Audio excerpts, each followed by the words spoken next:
I think the most important thing, that we do as a football team, is I want our kids to understand that no matter what happens, no matter what the scoreboard says, and obviously we did not get the result that we wanted, but I think the most important thing they understand is we still love our guys. We're going to continue to pour our heart and soul into them every day in every aspect of their life to ensure that things that happen today don't happen again. In terms of the game itself, I thought that early in the football game, when we had a little bit of life, I thought we probably made, and again, really simple plans, trying to do everything we can to ensure that we eliminate as many mistakes as possible. But had 6 or 7 penalties on the offensive line, which probably is more than we've had in fall camp and in the first game together. I can probably count on 2 hands. We've probably had less than 10 false starts in fall camp, and we probably broke that record today. And it had some issues, at center, staying on side, and we've got to get to the bottom of that first, So offensively, I thought we found every way possible to shoot ourselves in the foot that we possibly can. We've got a wide open guy and we have a drop. We got another wide open guy and we have a miss. We're close to breaking one and we have an issue. We're getting some momentum back and we have a penalty. Defense does an unbelievable job, forces a turnover. Basically like you script it. We're going to go out there, we're going to kick this ball off. Defense is going to get us the ball back, and we're going to go score. Special teams does their job, defense does their job.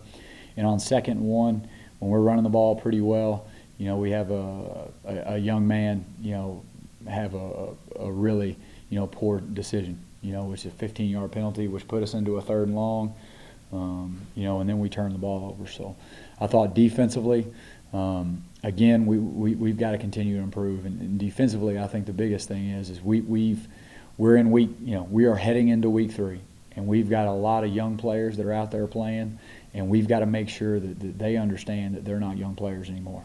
They've been in 2 football games, and they've got to improve, and so I think the most important thing coming out of the game, before I let you guys ask questions, is that everybody in this program, most importantly, myself, and never once, in my career here will you ever hear me point a finger at a young man, a kid, a coach, because ultimately at the end of the day, it's my responsibility as a head football coach to make sure days like this don't happen, and one just happened. But I think the most important thing that we all do as an organization is make sure that we're introspective, and when we look in the mirror, that we're all doing all the things that are required of good football.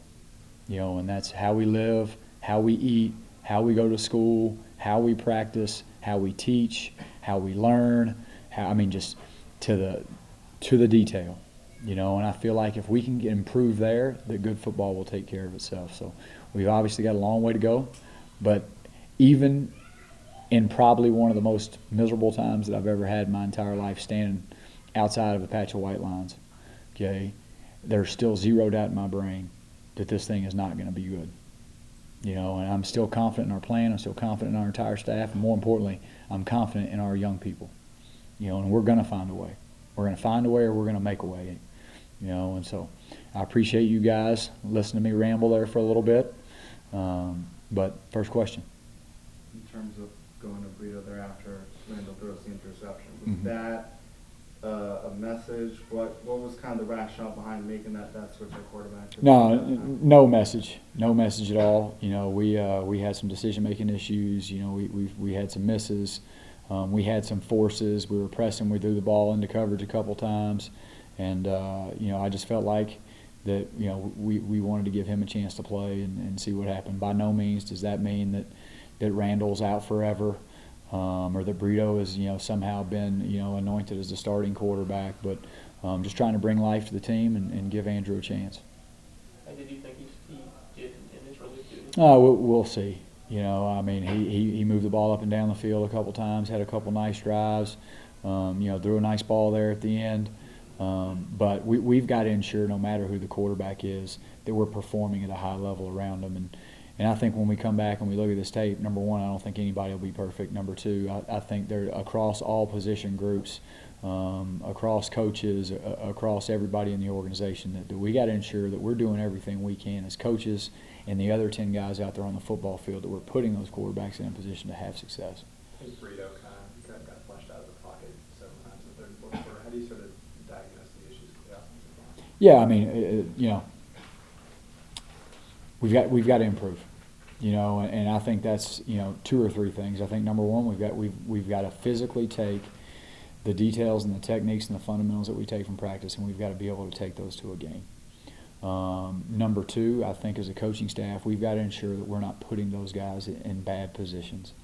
And number three, you know, I think, again, at some point, you know, there's going to be an acceptable standard of play, you know, especially up front.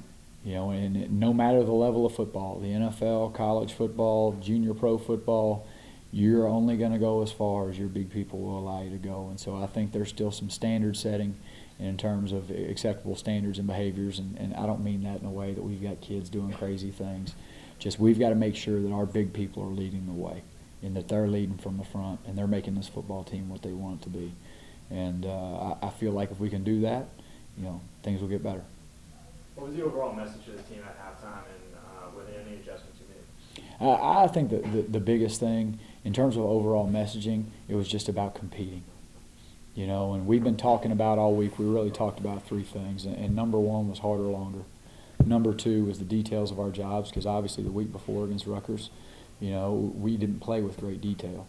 And then number three, you know, kind of setting the tone and winning the game on special teams. And I think at halftime, more than anything else, the thing I was probably most upset with, and there's a million things that I probably could have been upset with, you know, missing guys, not tackling, not communicating well. I mean, there's a million things as a first-year program I could have been mad about. But the most important thing is that we compete, and that we compete at a high level.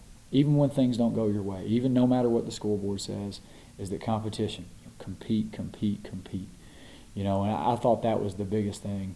You know, and honestly, I felt like second half kickoff, we run down, you know, we knock them down. Defense forces a fumble, we run the ball right at them, we're successful, you know, and then a really critical error in terms, you know, kind of sets us back a little bit, you know, and again, with an inexperienced football team, you know, to have a setback like that in a situation and not carry that momentum forward and score, you know, I feel like we didn't handle that very well, and those, again, that's learning to win.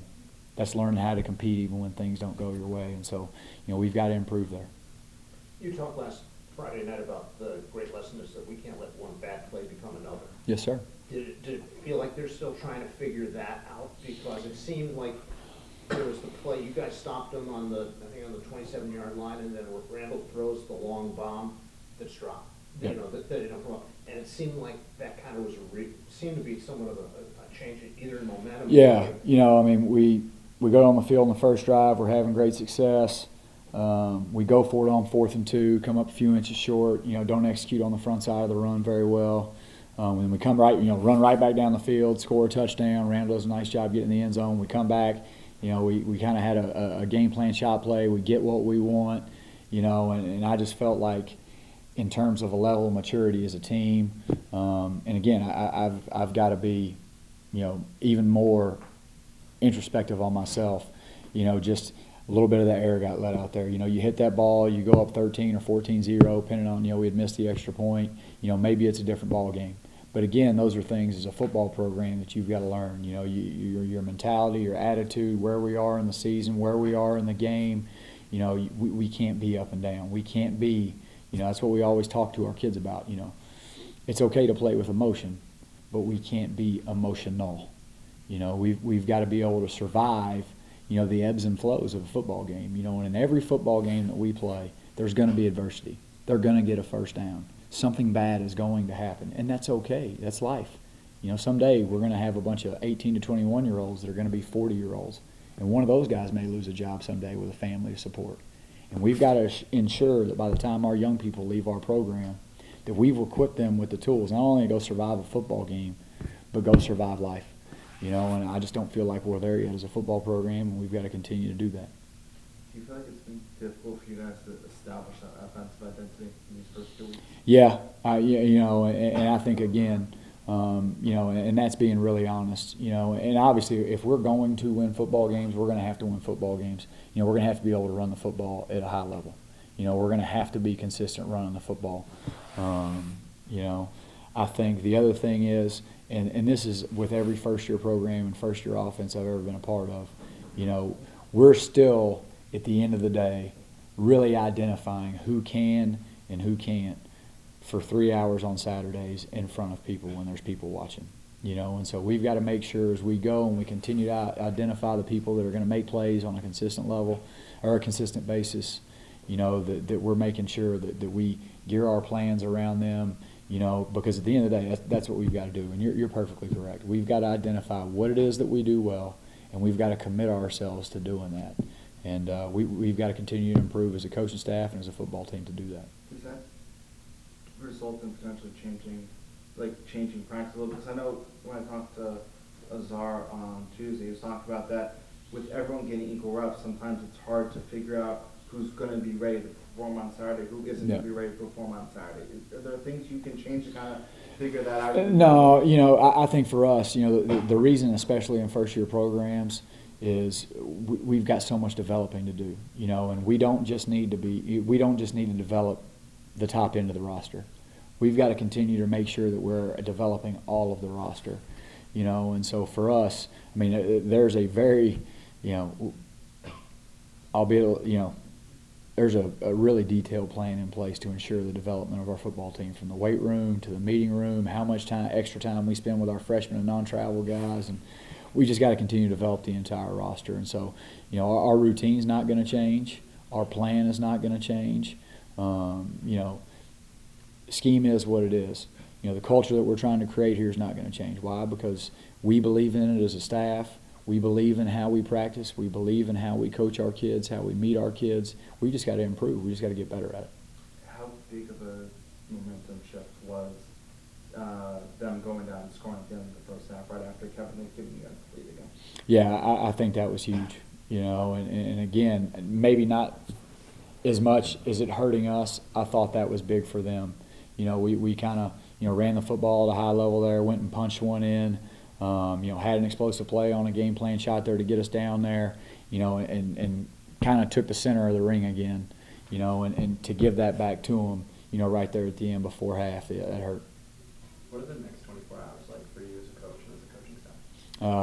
No different than any 24 hours after a win or a loss. We'll get in here tomorrow. We'll go to work as hard as we possibly can. We'll be here really early. We'll stay here really late. We'll game plan all day Monday. And then we'll have the kids over here on Tuesday ready to go to work. Coaching back-to-back weeks, over 200 yards on the ground for your opponents. What are you doing in the future to prevent that from happening? Yeah, I think the biggest thing is, and again, it's going to be the same answer, is we've got to continue to develop our D-line. We've got to ensure as a coaching staff that we're doing everything we can to take what we have and put it in a position to succeed. And at the end of the day, that's coaching. Bill Walsh taught a great lesson in The Winning Edge, and that it's never okay to ever come off a football field and say we're not good enough.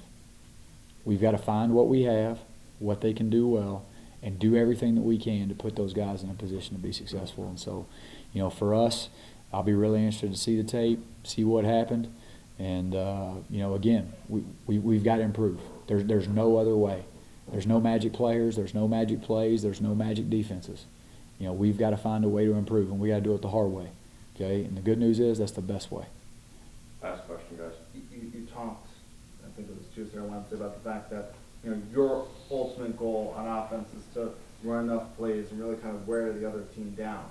Do you feel like the opposite has happened these past 2 weeks, where both Rutgers and SIU have maybe kind of been able to maybe not have a lot of success on the ground early, but kind of wear you guys down a little bit and be able to punch out some? Yeah, and here's one thing I will say is, if we were playing at a really high level in terms of tempo, and we were having, we were on, I think we've got two pressing issues that we need to address before we hit the abort button, okay, on what we do as an offense. I think number one is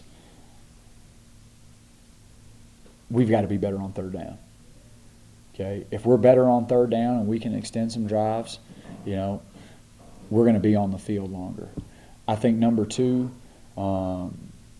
we again, you know, when we have our opportunities in the throw game, you know, when we have chances to pitch and catch, you know, we've got to make routine plays. I think if we can do those two things, I think a lot of that will alleviate itself.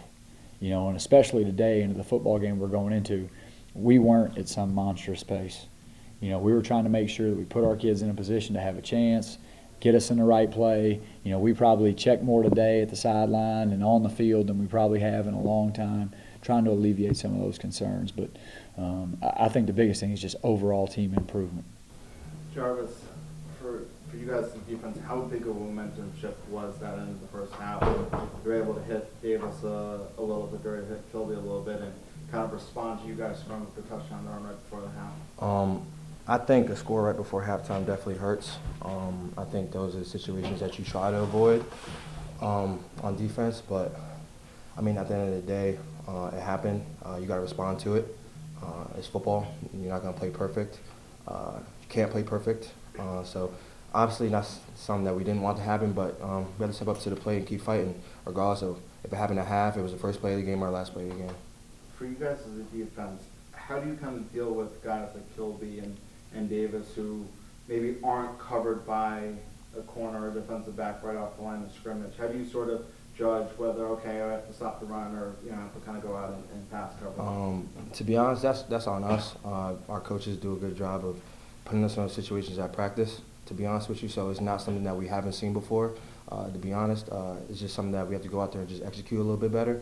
It comes down to the little things, but like I said, it's not the first time we've seen that before. We just have to keep remembering to execute and just do the little things, because we get that look all the time in practice. So it's nothing new to us. How prepared were you guys to deal with number 15, Vaughn Williams? He wasn't even on the starting depth chart for paperwork we had, and then he ended up having an 85-yard receiving touchdown. He ran for a 70-yard touchdown.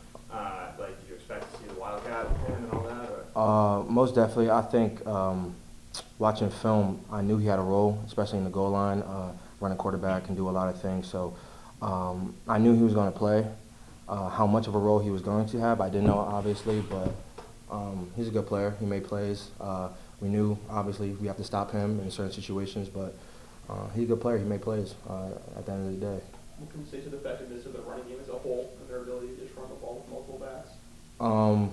They did a good job, but to be honest with you, it was kind of vanilla. Like I said, like throughout practice, we got the same looks, same things. They weren't doing anything crazy. To be honest with you, they were just making plays. So credit to them. They had some good players and they made plays. They played hard. So I think it just comes down to executing the little things and getting back to the drawing board. Like I said, it's the same thing we do all the time in practice. So we just have to just keep grinding, keep growing, and execute the little things in the game. So I think that's what it comes down to. Well, how difficult has it been for you guys to kind of establish this, like, your offensive identity in these first 2 weeks? Difficulty-wise, we just gotta eliminate the little details, the mistakes that we've made, and just keep moving forward when it comes down to executing the offense that we have. I feel like strongly we're gonna keep moving forward and get it going once we get further in the year. Sorry, funny. So early in the game, you guys seemed to have success running the ball, and then as it went on, it kind of slowed. What do you think changed that led to that? I mean, as a running back, I feel like we still had success throughout the game, like 3 yards, 4 yards, 5 yards. That's still a big play for us when it comes down to moving the ball, and like the offensive line was doing a tremendous job at blocking for us and everything like that. But I don't feel like we took a step backwards. We just keep moving forward as we kept going. Well, the ground game, you feel like if you guys could break a couple of big ones, that would really change things for you guys? It would have been a huge momentum shift where we struck some big runs and everything throughout the game. But as we kept going, like our goal as an offense and moving the ball, we got to keep getting first down. So that's basically what happened. What did Coach say to the team after the game? It was just like, Coach just wants to know he loves us and he will never treat us differently, win or lose. And we just got to get back to the drawing board and be critical of ourselves when we come in to watch film, fix our mistakes, and keep moving forward the next week. Jarvis, could you kind of take us through what happened from your perspective on those two big, 70-yard catch and runs I know the one right before halftime, that was on me. I had a man-to-man, and they kind of ran like a pick in the boundary and kind of picked me, so I had to go underneath, and that's honestly what they wanted. So he ended up scoring on that one. And the other one, I was backside on that play. I can't really tell you what really happened. I just know he squared out that, made someone miss and took it. But to be honest with y'all, it just comes down to execution. It hurts, you know what I'm saying, because those are the plays that you want back that could possibly change the momentum or the outcome of this game. So that hurts deeply for me. I take a lot of pride on myself. I'm really hard on myself. I don't blame anyone else. Obviously, it's a team game and stuff like that, but at the end of the day, I got to make the plays when they come to me. And on defense, I thought we played good, but those little plays got away from us were the reason why they kind of expanded that lead a little bit. And so, yeah. Well, what do you think has kind of been some of the struggles offensively in terms of dealing with adversity? Because you guys, you know, the defense forces the fumble at the end of the second half. You guys get it, and you have the bad penalty against OC, and all of a sudden it turns into interception. It just seemed like things kind of spiraled a little bit when adversity hit you guys offensively. I just feel like we have to eliminate the critical errors when it comes down to penalties, especially in critical situations. The penalties are what hurt us today, and we just got to fix those little details when it comes down to it and get back to it in practice. As leaders on the team, what kind of stuff do you guys say to the players, like on a loss like that? Keep your head up. That's the one thing. Keep moving forward, like Coach has said. We can't let one loss or any losses define us and who we are for the rest of the season. It's just game 2. We still have 10 games to play for the rest of the season, so we got to keep moving forward and keep trucking forward. Well, was it louder for you guys on offense than it typically is here? I'm just trying to figure out offensive with some of the false starts, if it was noise related, if it was the speed. What kind of, from your perspective, kind of led to some of those? To be honest, I couldn't even tell you. I really tuned out the fans and everything. Just was focused on my job on the field, so I couldn't really say what it was. Well, how can you speak to the performance of Kevin Brown and Cam Roberts and some of the younger guys in the backfield? They're doing a great job, and Coach commended us for things that we've done and stuff I've seen too. Just we're doing a great job of protecting the quarterback and picking up blitzes when it comes down to pass protection. They run the ball hard, so it's good attributes to the backfield as well. Jarvis, you've been through a lot of football. What are the next 24 hours like for you and your teammates as you prepare for the next game? What do you have to do, mentally? Don't make the same mistake twice, and hold yourself accountable before you point fingers at someone else. Look yourself in the mirror. I think that's the big thing. And like I said, just next day, it's the next day. The game's done. You know what I'm saying? Move on to the next opponent. Look at the film. Be critical of yourself, and make sure you don't make the same mistake twice. You know what I'm saying? You don't want to step back. You want to keep progressing. And somebody say, like, people don't realize how hard it is to actually win a college football game. You know what I'm saying? The little things really add up. So, you know what I'm saying? Those film sessions after the game, making sure you don't make the same mistake twice, because those mistakes that you make, another team is going to try to exploit it the next week. You know what I'm saying? That's what offenses do, speaking from defense's perspective. So just be critical, man, and just try to get better. Pull the rope in the same direction and just be positive. This game teaches you a lot about yourself, teaches you a lot about your teammates, but you just gotta stay positive, man. Just keep going. Something I learned.